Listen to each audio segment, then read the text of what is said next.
I was interested in your comment that you made as well, that the president said to you, if there were some satellite associates of his that did something wrong, it would be good to find that out. That the president seemed to talk to you specifically on March the 30th and say, I'm frustrated that the word is not getting out that I'm not under investigation, but if there are people that are in my circle that are, let's finish the investigation. Is that how you took it as well? Yes, sir. Yes. And then you made a comment earlier about the Attorney General, previous Attorney General, asking you about the investigation on the Clinton emails, saying that you've been asked not to call it an investigation anymore, but to call it a matter. And you had said that confused you. Can you give us additional details on that?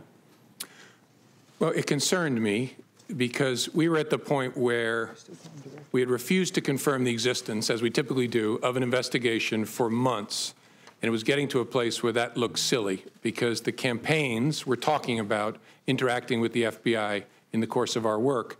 The Clinton campaign at the time was using all kinds of euphemisms, security review, matters, things like that for what was going on. We were getting to a place where the Attorney General and I were both going to have to testify and talk publicly about it. And I wanted to know, was she going to authorize us to confirm we had an investigation?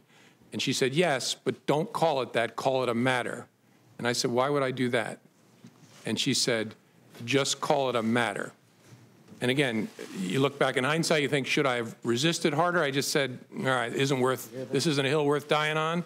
And so I just said, okay, the press is going to completely ignore it. And that's what happened. When I said, we have opened a matter, they all reported the FBI has an investigation open. And so that concerned me because that language tracked the way the campaign was talking about the FBI's work, and that's concerning.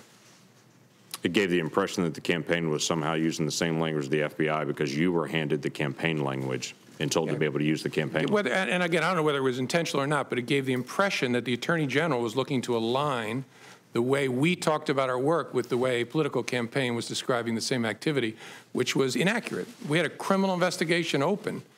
As I said before, the Federal Bureau of Investigation. We had an investigation open at the time, and so that gave me a queasy feeling.